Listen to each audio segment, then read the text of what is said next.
My name is Ethan Cole, a man whose heart has been thoroughly shattered, now ready to embrace the single life. The air conditioning in the CEO's office was cranked up too high. Sitting on the exorbitantly expensive leather sofa, I couldn't feel a trace of warmth. Opposite me sat Serena Sterling, the quintessential Ice Queen executive. She was my wife, well, soon-to-be ex-wife. Dressed in a perfectly tailored haute couture suit, she had her head down, reviewing a document, not bothering to spare me even a glance. 3 years. I had long since gotten used to this. I slid the divorce settlement agreement across the coffee table toward her, the paper making a soft friction sound against the glass. Sign it, Serena. From now on, we owe each other nothing. My voice was as calm as a stagnant pool, sounding unfamiliar even to my own ears. She finally looked up. That face, the one I had once loved to my very core, now held nothing but coldness and impatience. Understood. She picked up the Mont-Blanc pen from the desk and, without a moment's hesitation, signed her name at the bottom of the agreement, Serena Sterling. Her signature was just like her personality, sharp, jagged, and indifferent. Looking at those letters, the last thread of hope in my heart was severed by the stroke of her pen. I let out a long breath, feeling as if a boulder that had been crushing my chest for 3 years had finally been lifted. I was free. 3 years ago, we entered into a contract marriage. Everyone said I, Ethan Cole, had hit the jackpot, marrying the heiress of Sterling Enterprises and skipping 30 years of struggle. Struggle. For the past 3 years, I lived like a punchline. I thought a marriage required effort. I desperately tried to be good to her. I thought even a stone could be warmed up eventually.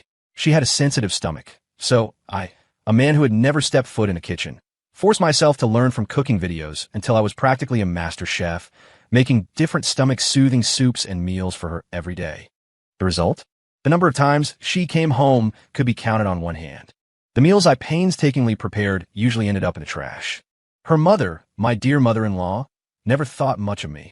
She felt I wasn't good enough for her daughter, mocking me every time we met, calling me a social climber trying to marry into wealth. Her sister, my spoiled sister-in-law, went out of her way to embarrass me. Once, in front of all our relatives, she accidentally spilled red wine on me, then covered her mouth and laughed that I was wearing a cheap, off-the-rack suit. I endured it all.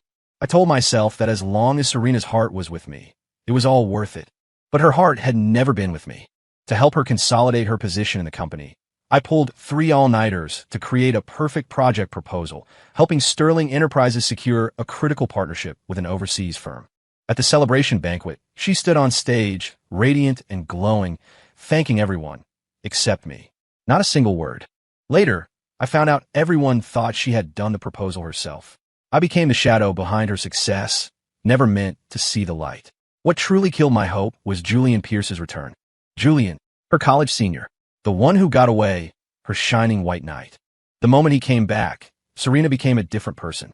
She would smile at her phone. She would cancel important meetings just because of one sentence from him.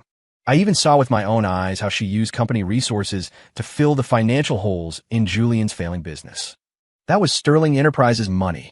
That night, when I confronted her, how did she answer me? She looked at me like I was garbage and said, "Ethan, what right do you have to control me? Don't forget, everything you have now was given to you by the Sterling family." In that instant, my heart turned to ash. It turned out that my 3 years of devotion were worthless in her eyes. I was nothing more than a dog kept by the Sterling family. So I asked for a divorce. I was leaving with nothing. I didn't want a dime. I just wanted to leave this suffocating place and find myself again.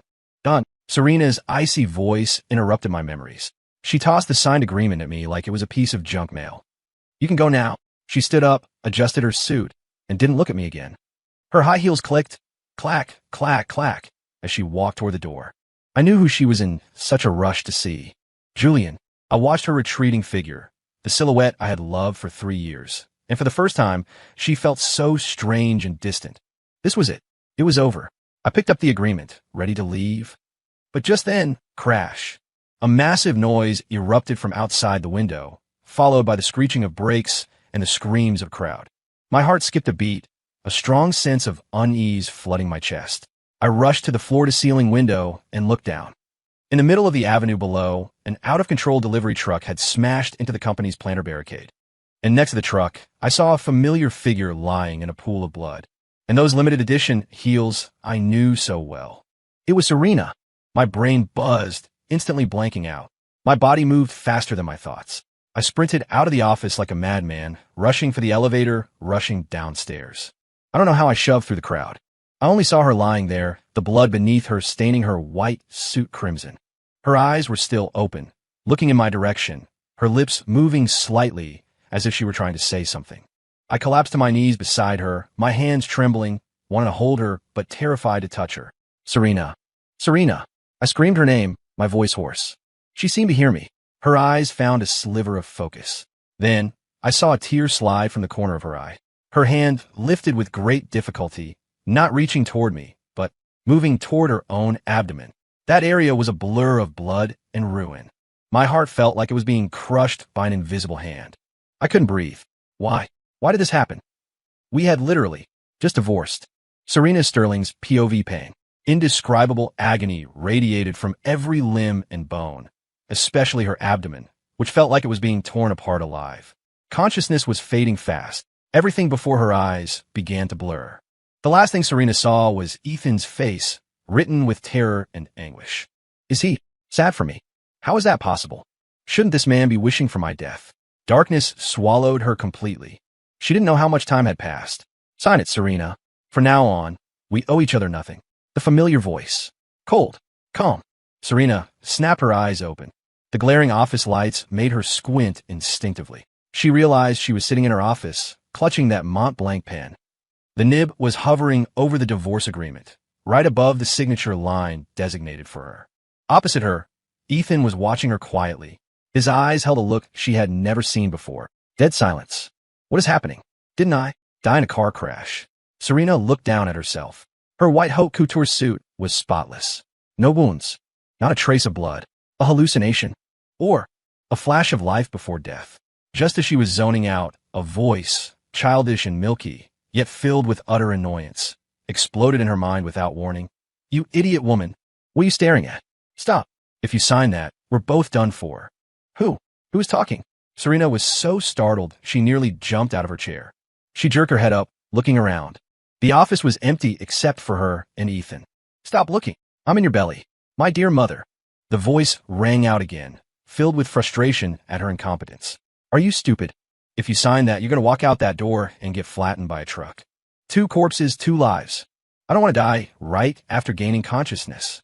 Imagine me, the great overlord, finally arriving in this world only to... In her belly, 2 corpses, 2 lives. Serena's brain completely short-circuited. She instinctively reached out, her hand resting on her flat abdomen. There's a child here. Ethan's child. She remembered now. A little over a month ago, she and Ethan had gotten drunk. It was the only time in 3 years they had. Afterward, she took the pill, thinking it was fine. She had been so busy with the company lately, she hadn't paid attention to the slight discomfort in her body. Could it be? Yes. It's exactly what you think. You're carrying your husband's cup, and now you want to divorce him, walk out the door, and get hit by a car. Tell me, are you stupid or what? How did I get stuck with a mom like you? My demon life is so hard. The voice in her head was ranting frantically. Serena was dizzy from the barrage of information. Rebirth. A child. The car crash. It was all too unbelievable. But that agonizing pain of death had been so real. Ethan watched her changing expression and the pen that still wouldn't touch the paper. The impatience in his eyes grew. Serena, what game are you playing now? Serena snapped back to reality. She looked at the divorce agreement in front of her, then thought about the voice screaming 2 lives. A chill shot from the soles of her feet straight to her skull. No, I can't sign. True or false. She couldn't gamble with this. Just as she moved the pen again, the voice in her head shrieked. You dare try to sign? Believe it or not, I'll make you hurt right now. As soon as the words fell, a sharp, piercing pain exploded in her lower abdomen. Ugh, Serena grunted, her face turning instantly pale. The pen dropped from her hand with a clatter onto the desk. The pain came fast and fierce, exactly like the pain during the car crash. Cold sweat instantly soaked her back. What's wrong with you? Ethan's voice seemed to carry a trace of tension he hadn't even realized himself. He stood up, instinctively wanted to walk over. At least you know what's good for you. The voice in her head sounded triumphant, and the pain in her abdomen subsided significantly. Serena gasped for air, taking in huge gulps. She now believed 100% that this was real. She had been reborn, and there was a talking ancestor in her belly. She looked up at Ethan, squeezing out a smile that was uglier than crying. I'm not feeling well today. Let's sign this another day. Ethan's footsteps halted. He looked at her pale face, his expression complicated. There was suspicion and scrutiny, but mostly a coldness that kept people 1,000 miles away. Suit yourself. He dropped those two words, grabbed his suit jacket from the sofa, and walked out without looking back. The office door clicked shut, cutting off his presence entirely. Serena collapsed in her chair, feeling as if all the strength had been drained from her body.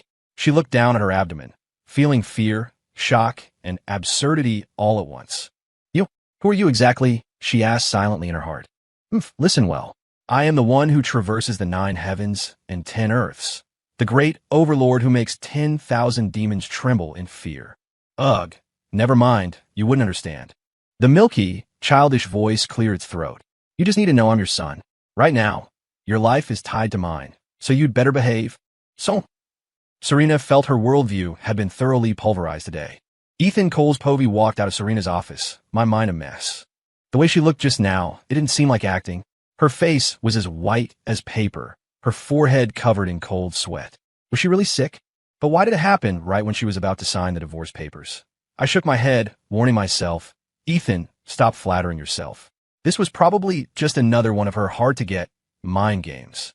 Hadn't there been enough of this in the last 3 years? Every time I was disheartened and ready to give up, she would casually toss me a crumb of sweetness, a word of concern, a look, reigniting the dying embers of my heart. Then, after I went through fire and water for her again, she would stomp it out without mercy. I was tired. I didn't want to play this game anymore. I returned to our home, a home in name only, and went straight to the guest room. Yes, we had been married for 3 years and had slept in separate rooms for 2.5 of them. I started packing my things. Honestly, there wasn't much to pack. In this house, the things that belonged to me were pitifully few. Some clothes, a few books, a toothbrush, a water cup. This so-called home was more like a luxury hotel where I was crashing. I packed my belongings into a suitcase, planning to move out tomorrow. As for Serena, she could stall all she wanted. My heart was already dead. What difference did a day or 2 make? That evening, I cooked a simple bowl of noodles for myself. Just as I sat down at the dining table with my bowl, the master bedroom door opened. Serena walked out. She had changed into silk pajamas. Her complexion still wasn't great. Seeing me eating noodles alone, she froze. I ignored her, picking up a chopstick full of noodles and stuffing them into my mouth. To be honest, it felt strange. We were in the same space, yet it felt like we were separated by a transparent wall. Neither of us could reach the other. She just stood there, watching me. The atmosphere was so awkward you could build a 3-bedroom apartment with attention. Just as I was about to take my bowl back to the guest room, she suddenly spoke. That's what you're eating. I nearly choked on a noodle. What I ate, did it have anything to do with her? In the past, when I made a table full of food and waited for her until midnight, did she ever care what I ate? I didn't bother answering, keeping my head down and eating. She seemed choked by my silence, standing motionless. After a while, she said again, I'm a little hungry. I stopped my chopsticks and looked up at her. What did she mean? She wanted me to cook for her? Why should I? When I, Ethan Cole, was your husband, cooking for you was out of affection. Now that we're about to divorce, do you think you're still the CEO, Sterling, who can order me around? I didn't say a word. I expressed my refusal through action. I sped up, finishing the noodles in 3 bites, then picked up the empty bowl and walked to the kitchen. As I passed her, I caught a whiff of the faint fragrance on her. My heart still gave an uncontrolled, sharp throb. I tossed the bowl into the sink and turned to go back to the guest room.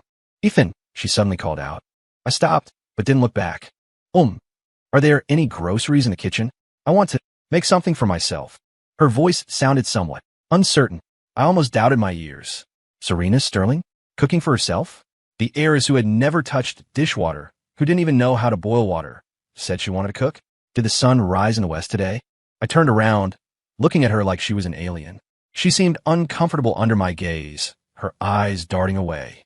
In the fridge, I dropped coldly, then walked into the guest room without looking back. Door closed. Locked. I didn't want any more entanglements with her. Lying in bed, I tossed and turned, unable to sleep. My brain was full of her abnormal behavior today. First refusing to sign, and now this. What exactly was she trying to do? Just as I was overthinking, a loud bang came from outside, followed by the acrid smell of burning and Serena's scream. My heart jumped. My first reaction was to rush out. but my hand froze on the doorknob. Ethan, have you forgotten how she treated you? Why do you still care? Let her deal with it herself. But what if something happened? Damn it. A war waged in my mind, but eventually I couldn't stop myself. I yanked the door open. The living room was already filled with thick smoke, all coming from the kitchen. I rushed in, and the scene before me made me want to laugh and cry. Serena stood there, face covered in soot, a pan as black as coal in front of her. The contents were unrecognizable, billowing thick smoke. Seeing me, she looked like she saw a savior. Her eyes even held a hint of grievance. I must be crazy to think she looked aggrieved. Without a word, I walked over, turned off the gas, turned on the exhaust hood, and deftly threw the ruined pan into the sink. Throughout the process, I didn't look at her once. After cleaning up the mess, I turned to leave. Suddenly my wrist was grabbed. Her hand was cold and trembling slightly. Ethan, I'm sorry. I froze. This was the first time in 3 years I had heard the words, I'm sorry, come out of her mouth. Serena Sterling's POV. Serena wanted to cry at her own stupidity. She just wanted to learn from Ethan and make something, even just boiling noodles. She wanted to ease the tension, at least ensure the divorce papers wouldn't be signed today. The result? She almost burned the kitchen down. When Ethan rushed in and expressionlessly cleaned up the mess, Serena felt her face burning hot. Embarrassing. Too embarrassing. Stupid woman. Do you have some misunderstanding about your own motor skills? You can't even work a microwave, and you want to learn to stir fry like Dad? Are you trying to torture yourself, or torture that pan? In her head, the little monster, claiming to be her son, started his daily roast. Serena had gone from shock to numbness. She found that apart from having a sharp tongue, this little monster didn't seem bad. At least he saved her life. When Ethan finished cleaning and turned to leave with that cold face, Serena didn't know where she got the courage, but she grabbed his wrist. Ethan, I'm sorry. The words slipped out. After saying them, she stunned herself. When had Serena Sterling ever apologized to anyone? Ethan was stunned too. He turned, his eyes full of inquiry and disbelief. Sorry for what? He asked, no emotion in his voice. I shouldn't have made the kitchen like this. Serena found a lame excuse. Is that what you should apologize for? You should be hugging Dad's leg, crying, Hubby, I was wrong. My brain was turned to mush. I was tricked by that two-faced snake Julian. I'll never divorce you. That is the correct operation, okay? The little monster in her head was jumping anxiously. Serena's face turned even redder. How could she say something so shameless? Ethan looked at her, a flicker of mockery passing through his eyes. It doesn't matter. I won't be living in this house much longer anyway. He gently shook off her hand, his tone distant and polite. With that, he returned to the guest room and didn't come out again. Serena stood alone in the messy kitchen, staring at his closed door. For the first time, an indescribable sourness and panic surged in her heart. He really seemed like he was leaving. This thought pierced her heart like a needle for the first time. Before, no matter how she neglected him or ignored him, he was like a tireless spinning top, circling around her. But now, the way he looked at her was colder than how one looks at a stranger. Now you know fear? Too late. Dad's heart has been damaged by you so badly, it's like a QR code that won't scan. Let me tell you, if you don't step it up, Dad is going to be snatched away by some flashy hussy outside. What flashy hussy? Serena instinctively asked internally. Who else? It's that woman named Victoria Lane, the new partner in the company. She looks decent on the outside, but she's definitely plotting against Dad. Dad was laughing and talking with her just this afternoon. The little monster's voice was filled with a sense of crisis. Victoria Lane? Serena remembered. She was a representative from a partner company expanding new business, an outstanding career woman. Ethan was laughing and talking with her. An inexplicable irritation and jealousy rose uncontrollably from the bottom of her heart. This was the first time she had felt such strong emotions because Ethan was close to another woman. Feeling the crisis? Good. Listen to me. Go to the company tomorrow and declare sovereignty. Let him know you are the queen. Declare sovereignty? Serena frowned. She had never done such a thing. Oh my God, Mom. You are worrying me to death. The little monster sighed deeply. Fine, fine. This great overlord will reluctantly give you some on-site guidance. The next day, Serena broke precedent. Instead of going directly to her CEO office, she found herself, as if possessed, walking toward Ethan's department. Although Ethan held the title of vice president, in the company he was more like a senior project manager, doing the hardest and most tiring work. As soon as she reached the department entrance, she saw the scene inside through the glass wall. Ethan was standing next to Victoria's desk, leaning down slightly, pointing at something on the computer screen, discussing it with her. The two were very close. Victoria looked up at him, a gentle smile on her face, her eyes filled with undisguised admiration. And Ethan, though his expression remained mild, had a relaxation about his brows and eyes that he never showed in front of Serena. The scene was incredibly piercing. Serena felt like her heart was blocked by something, suffocating her. See, that woman's eyes are practically glued to Dad. Attack. Rush in there. Use your belly to stage an accident. Say your stomach hurts and make him take you to the hospital. The little monster was frantically strategizing in her brain. Stage an accident? Serena's mouth twitched. That was two. But looking at the two of them chatting happily, she gritted her teeth, steeled her heart, and pushed open the department door. She deliberately pretended not to see Victoria, walking straight to Ethan, her voice carrying a trace of grievance she didn't even notice herself. Ethan, I'm not feeling well. Ethan and Victoria turned to look at her simultaneously. Ethan's brow immediately furrowed. Why are you here? Victoria stood up, smiling politely at her. Hello, CEO Sterling. Serena didn't even look at her, staring straight at Ethan. Act. Keep acting. Cover your stomach. Make your expression more painful. Yes, furrow your brows tighter. Oh my God, you have zero talent for acting. Listening to the off-site coaching in her head, Serena took a deep breath, lifted her hand to cover her lower abdomen, and squeezed out a pained expression. She calculated the angle, softened her body, and prepared to fall into Ethan's arms. But then her foot actually snagged on something. She really lost her balance, let out a cry of surprise, and fell solidly forward. It's over. I messed up the act. The expected pain didn't come. She fell into a warm, familiar embrace. It was Ethan. He had instinctively caught her. His arms were strong, holding her steadily. Buried in his chest, smelling the clean, pleasant scent on him, Serena's heart skipped a beat. Ethan Colespovey admit, the moment Serena fell into my arms, my heart faltered. Her body was soft, carrying a familiar fragrance. For a split second, I almost thought we had returned to the past. But the feeling lasted less than 3 seconds. I woke up immediately.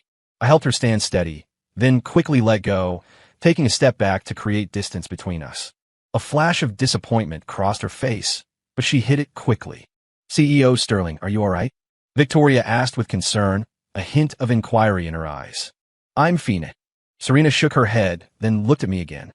Ethan, my stomach hurts a little. Can you take me to the hospital? Her voice was soft, carrying a hint of pleading. If this were before, I would have agreed without hesitation, terrified something was wrong. But now I just found it laughable. It was happening again. That tone of treating me like a tool. When she needed me, she showed weakness. When she didn't, she kicked me away. I looked at her, my heart cold. The company has drivers. You can have your assistant arrange one. I still have work to do.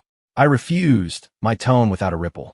I saw the light in her eyes dim instantly. She bit her lip, seemingly shocked that I would reject her so bluntly. Victoria stood aside, smart enough not to speak, just watching quietly. In the office, the gazes of all the colleagues drifted toward us, the atmosphere awkward to the extreme. Ethan, she seemed to want to say more. Just then, my phone rang. I took it out. It was an unfamiliar number. I walked aside and answered. Hello, is this Mr. Ethan Cole? On the other end was a cultured, elegant male voice. Speaking. Who is this? Hello, I'm Julian Pierce. Julian. Hearing that name, my pupils constricted sharply. I instinctively looked at Serena, noticing her face had changed too, her eyes filled with panic. Oh, is there something you need? I try to make my voice sound calm. It's like this. Julian's tones sounded polite, but carried a haughty superiority. I heard you and Serena are having conflicts lately. Maybe even divorcing. He paused, then continued. Mr. Cole, I know you might have some misunderstandings about my relationship with Serena, but we're just friends. Serena, well, Serena doesn't love you. I hope you won't hurt her over a small thing like divorce. Heh, I almost laughed out loud. What was this? The real owner showing up to declare sovereignty, giving me, the husband, a dressing down? How hypocritical. Mr. Pierce, I interrupted him. The matters between Serena and me are between husband and wife. I don't recall it being the business of an outsider, do you? Julian, on the other end, seemed surprised by my rudeness and fell silent for a few seconds. Haha, Mr. Cole, don't misunderstand. I'm just concerned about Serena. Concerned? In what capacity is Mr. Pierce concerned about my wife? College senior? Or something else? Like a homewrecker? I exposed him mercilessly. You. Julian's tone finally held a trace of anger. Mr. Pierce, if you called to gloat, then congratulations, you succeeded. Serena is yours. I'm stepping out. Please don't bother me again in the future. With that, I hung up directly. I didn't want to hear another word from him. It was disgusting. I turned around to find Serena staring dead at me, her face terrifyingly pale. Was that Julian calling? She asked. Who else? I retorted. She opened her mouth, wanting to explain something, but in the end, said nothing. Looking at her like this, the last bit of reluctance in my heart vanished. See, this is the man she loves. A man who hides in the shadows, using underhanded tactics to sow discord. I was blind to think such a person could be my rival. He wasn't even fit to carry my shoes. Ignoring her, I turned to Victoria. Director Lane, let's continue. Victoria nodded, gave Serena a complicated look, and refocused on work. I treated Serena like thin air. She stood behind me for a long, long time, long enough that I thought she would stand there forever. Finally, I heard the sound of her turning and leaving, her heels clicking on the floor, each step sounding like it was stomping on my heart. But this time, my heart wouldn't hurt anymore, because it was numb. Serena Sterling's POV when she heard Ethan say the name Julian Pierce, Serena's brain buzzed. Why'd he call Ethan? What did he want? Here it comes. Here it comes. Showtime for Mr. Two-Faced. Listen to that. We're just friends. She cares about you deep down, blah. I'm going to vomit through the phone line. The little monster started a play-by-play commentary in her brain. What is he doing? He's fanning the flames. He wants you divorced immediately, so he can scam your money fair and square. Serena's heart sank bit by bit. She listened to Ethan's merciless counterattack, listened to him hang up.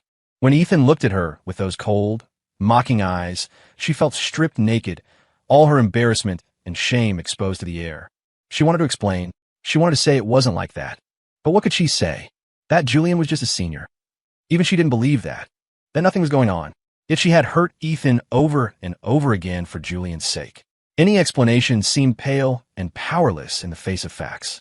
She could only watch helplessly as Ethan turned his back, continuing to discuss work with Victoria, treating her as completely transparent. In that moment, Serena tasted a flavor she had never known before. It was called heartbreak. She fled that suffocating place in disgrace. Back in her office, she immediately took out her phone, found Julian's number, and dialed. The call connected quickly. Serena, you finally contacted me. I thought. Why did you call Ethan? Serena interrupted him coldly. Julian on the other end paused, then used an aggrieved tone. I was just worried about you. I heard he wants to divorce you, and I was afraid he might cause trouble. Serena, I'm doing this for your own good. For your own good? He's doing it for the cash in your pocket. Stupid woman, wake up. This man has, I am a fraud, written from head to toe. For my own good? Serena laughed coldly. For my good, you go and provoke him, making our already bad relationship even worse. I didn't. Serena, how can you think of me like that? Is that the kind of person I am in your heart? Julian sounded incredibly hurt. If it were before, Serena would have softened immediately and apologized. But now, listening to the little monster's real-time roasting in her head and recalling Julian's behavior since returning to the States, she questioned her judgment for the first time. Since Julian came back, he had never truly cared about whether she was tired or happy. What he talked about most was her company, her projects, and when she would get divorced. Today, he deliberately called to provoke Ethan. Was that the behavior of a polite, decent man? He had even hinted more than once that she should transfer some core company assets to his name, beautifully claiming it was preparing for our future. Before, she was blinded by so-called love, thinking this was his way of showing affection. Now, thinking about it sent shivers down her spine. Figured it out? This Julian isn't some Prince Charming first love. He's just gum stuck to your shoe, looks harmless, but is actually annoying and dirty. My dad is the handsome, capable, fully benefited, ultimate good man. Serena took a deep breath, suppressing the turmoil in her heart. Julian, I'm very busy lately. The company has a lot going on. We'll talk about the divorce later. Without waiting for his reaction, she hung up. She leaned back in her chair, physically and mentally exhausted. She decided she was going to investigate Julian. Not for anything else, but to give herself an answer. And to give Ethan an explanation. Ethan Cole's POV. For the next few days, because of Julian's provocation, Serena and I fell into a complete Cold War. We lived under the same roof, but were strangers. I left early and came home late every day, pouring all my energy into work to avoid running into her. And she was surprisingly quiet. She didn't come to the department to find me, nor did she pull any stunts. This gave me a sense of relief, but also a trace of inexplicable disappointment. See, humans are just that pathetic. One night, I was working overtime at the company. Victoria brought me a cup of coffee. Still busy? She asked with a smile. Yeah, just the last bit. I nodded. You and your wife. She hesitated, but asked anyway, is everything okay? I put down the file in my hand and looked at her. Director Lane, this is a personal matter. Saw the... Victoria apologized immediately. I just feel. CEO Sterling, she seems to care about you. Care about me? I smiled self-deprecatingly. If she really cared, the last 3 years wouldn't have been a joke. Ethan, Victoria looked at me, her eyes serious. I know I might not have the right to say this, but I can see you are a talented and responsible man. You shouldn't be trapped in an unhappy marriage. Her voice was gentle, carrying an understanding power. I admit, I was moved for a moment. The feeling of being understood and appreciated was too long absent. Thank you, Director Lane. I said sincerely. Call me Victoria or Vicky. She winked at me, her smile holding a hint of playfulness. Just then, my office door was pushed open. Serena stood in the doorway, staring at us expressionlessly. She frowned, her eyes like knives dipped in ice, shooting straight at Victoria. The smile on Victoria's face froze for a second, but quickly returned to natural. She stood up and nodded to Serena. CEO Sterling. Serena ignored her, walked straight to me, and slammed a file folder onto my desk with a thud. Read this. Her voice was cold enough to chip ice. I frowned, not knowing what she was up to. I opened the folder and pulled out a stack of documents. When I saw the contents, my pupils instantly contracted. It was all dirt on Julian. His so-called startup in the U.S. was a shell company used for money laundering. His return wasn't for a fresh start. He was being chased by debt collectors and couldn't survive abroad anymore. The company he founded here was also just a shell. And his goal in approaching Serena was clear from the start. He was after the Sterling family fortune. The file even contained chat logs between him and his accomplices. Wait until I handle that stupid woman Serena and get the Sterling money. Then we go abroad and live like kings. She still thinks I'm her innocent first love. It's hilarious. The more I read, the colder my heart got, and the tighter my fist clenched. This Julian was utter trash. I looked up sharply at Serena. Her eyes were red, she was biting her lip hard, and her body was trembling slightly.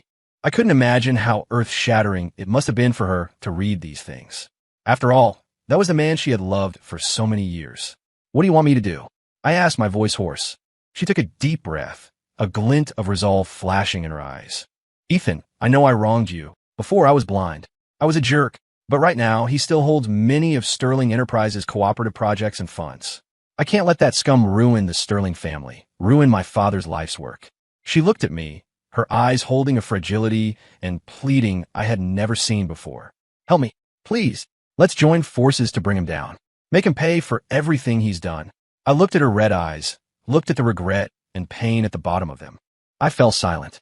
Honestly, I didn't care about the Sterling family. The law would handle trash like Julian. I just wanted to leave this vortex as soon as possible.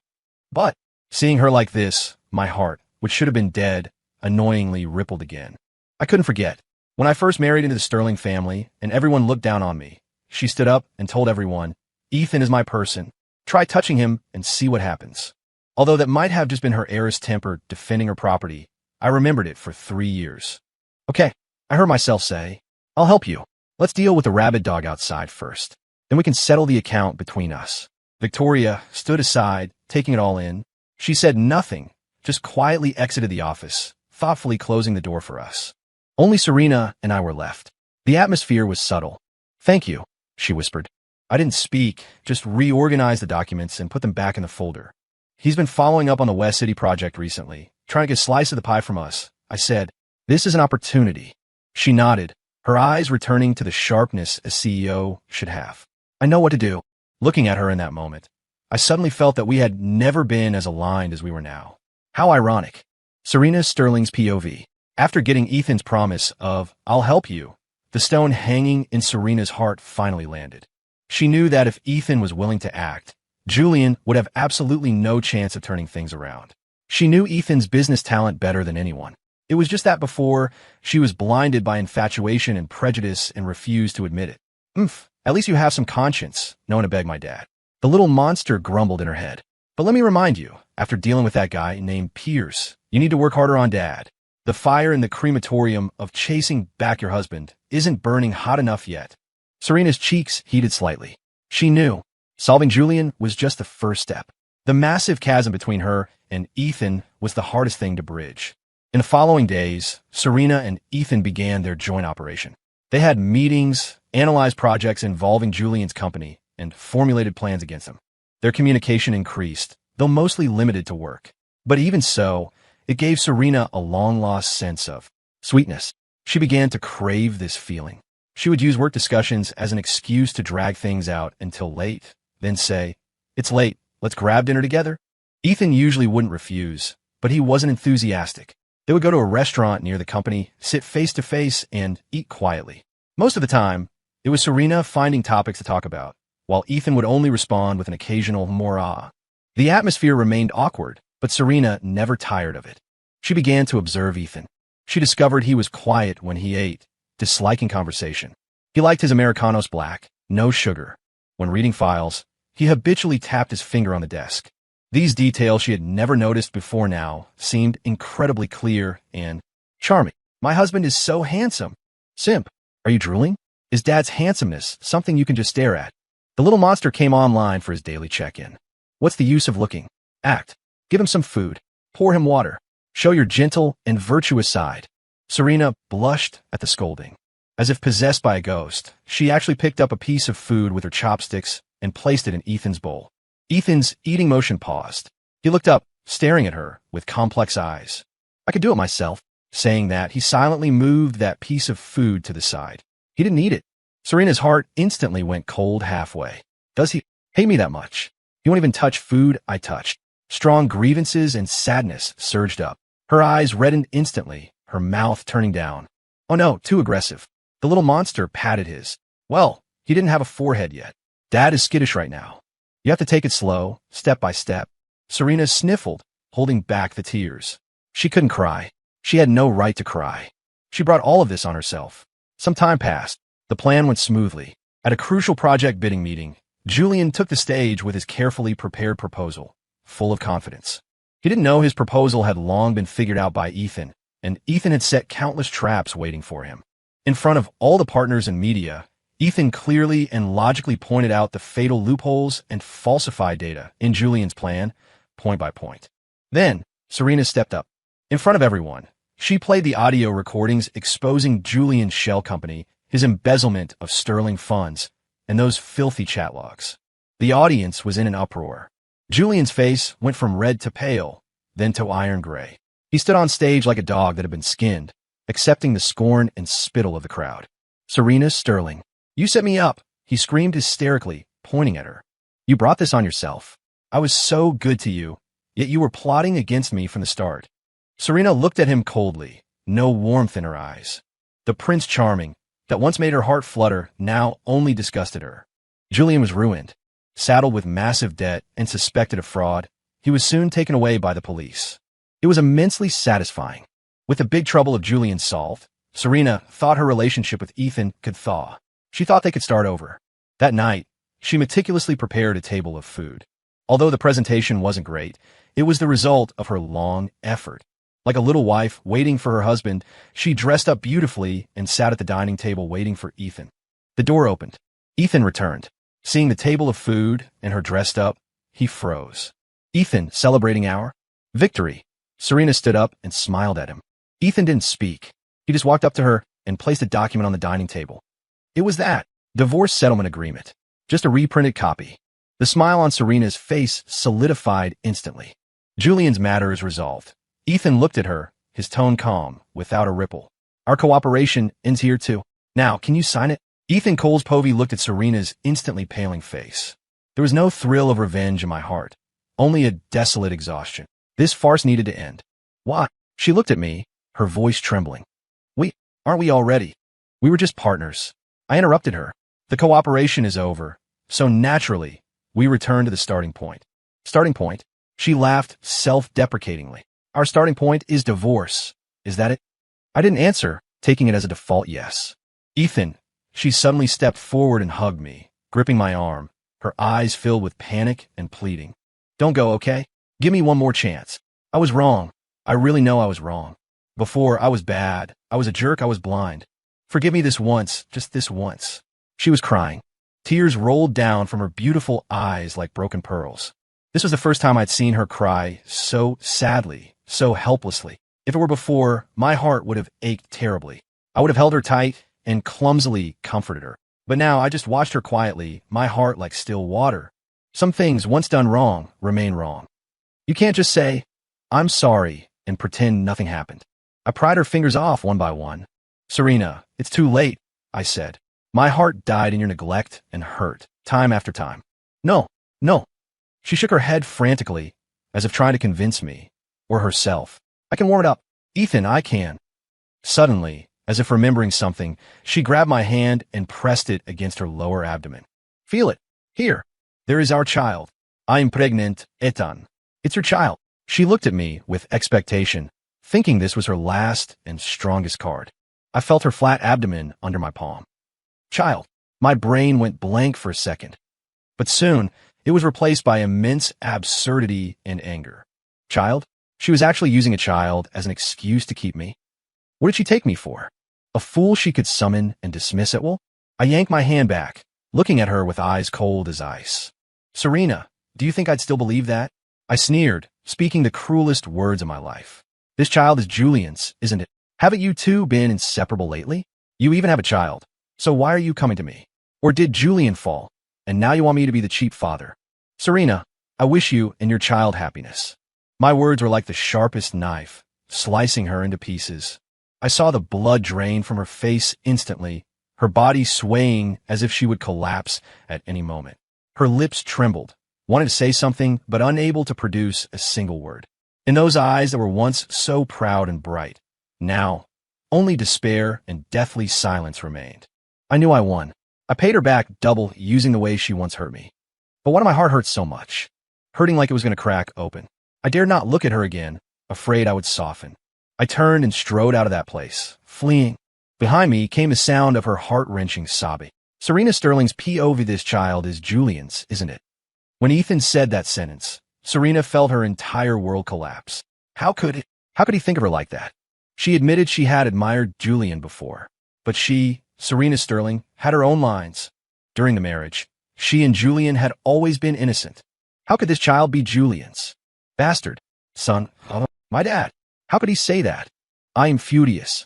This great overlord wants to go out there and fight him. In her head, the little monster was so angry he was incoherent, jumping with rage for the first time. But Serena couldn't feel a shred of anger.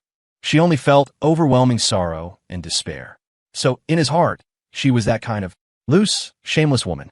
So, he had never trusted her. All her strength was drained. Serena signed the divorce agreement in a daze. She watched Ethan's retreating back, unable to even speak a word to make him stay. Say what? He didn't believe. Whatever she said was useless. In the days that followed, Serena was like a walking corpse. She didn't go to the company. She locked herself in that empty house. Ethan's things were all gone. In this house, there wasn't a single trace of his presence anymore. She had insomnia all night, every night, missing Ethan's goodness to her, closing her eyes only to see his cold, disappointed eyes. Stupid woman, are you just going to give up like this? Dad was just blinded by anger for a moment. You need to show proof. Go to a prenatal paternity test. Slap the report in his face. The little monster roared in her head, hating iron for not becoming steel. Proof. Yes, proof. Serena seemed to grab the last straw. She acted immediately, using all her connections to get a DNA test report for her, Ethan, and the fetus in the fastest time possible. The report clearly showed a parent-child relationship between them. Clutching that report like a ticket to happiness, she rushed out like a madwoman. She needed to know where Ethan was. She checked his credit card records, tracked his movements. Finally, she found him at the airport. He was about to go through security, Victoria standing beside him. The two of them looked so compatible. Serena's eyes reddened instantly. She rushed over regardless of everything, hugging him tightly from behind. Ethan, don't go. Ethan's body stiffened. Turning to see it was her, his brow furrowed tight. Victoria also looked at her in surprise. Serena, let go. Ethan tried to pull her off. I won't. Serena hugged tighter. She held the test report up to his face, crying and shouting, Look, the child is yours. It's really yours. That night, you drank too much, don't you remember? The child is really yours. I have nothing with Julian. I am innocent. Ethan, believe me.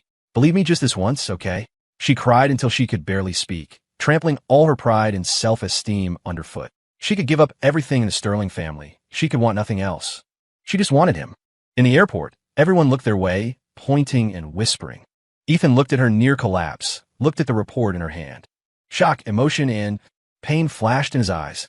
He was silent for a long, long time. Long enough for Serena to think he would soften. Then, he raised his hand and gently patted her head. The movement was incredibly gentle.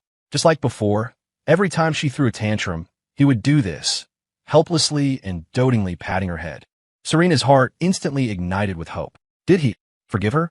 Serena, he spoke. His voice was light and soft, yet carried a cruel calmness. I don't love you anymore. Serena Sterling's Povey don't love you anymore.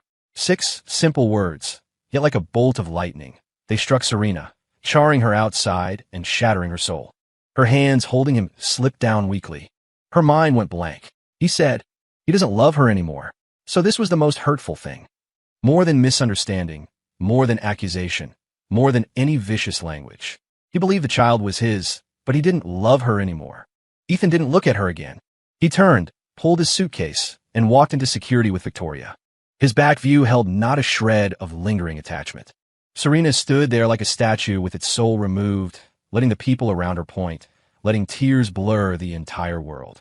She lost. She lost completely. Sigh. Stupid woman, don't cry. The voice of the little monster in her head carried a clumsy comfort for the first time. Men, out with the old, in with the new. Puffed. No, Dad is just stubborn. He definitely still has you in his heart. Look, he even patted your head just now. Serena didn't respond. She felt her heart had flown away with Ethan. Several months later, a loud cry of a baby came from the VIP ward of the hospital. Serena gave birth. It was a boy, lying on the hospital bed, pale-faced, looking at the wrinkly little guy the nurse held. Her eyes were complex. This was the only connection left between her and Ethan. She didn't abort him, because she couldn't bear to, and also because this little monster, who had lived in her belly for 10 months, bickering with her every day, had become an inseparable part of her life. Hey, stupid woman, have you stared enough? Find me something to eat. This great overlord is hungry. The newborn little guy yelled at her mind with full vigor. A faint smile finally appeared on the corner of Serena's mouth. She became a single mother, running the massive Sterling Enterprises while raising this wingman son who made her both love and hate him. Life was busy and fulfilling. She didn't disturb Ethan's life anymore. She only occasionally saw news of him in financial reports. He went abroad, partnered with Victoria to start his own company, and was incredibly successful. There was no place for her by his side anymore. The only fortunate thing was that he didn't seem to become lovers with Victoria. One day, Serena sat in front of the floor-to-ceiling window, holding her chubby, white son, watching the traffic outside. Baby, she whispered to the son in her arms. Do you think Daddy misses us? Misses. Definitely misses. The little guy waved his tiny fist in her brain. He must be regretting it to death right now. Serena smiled bitterly and didn't speak. Stupid woman, don't lose heart, hey. The little monster seemed to sense her low mood and started cheering her on. The road to winning back a husband is long and arduous. We just finished the novice village mission. Next is the real challenge. I have already formulated a perfect demon lord mom chasing husband plan. Step 1. Raise this great overlord to be chubby and undeniably cute. Step 2. Wait until I learn to talk. Then I'll video call him every day and meld him with my cuteness. Step 3. Listening to her son chattering in her head, planning the scheme to win her husband back. The light in Serena's eyes gradually returned. Yes, the road is still long. She was no longer the high and mighty CEO Sterling. She was just a clumsy woman who wanted to chase her husband back, and a little monster determined to help his mom and dad reunite. Although the road to chasing her husband was hard, looking at this fresh little life in her arms, she felt that perhaps it wasn't too late for everything. Story complete.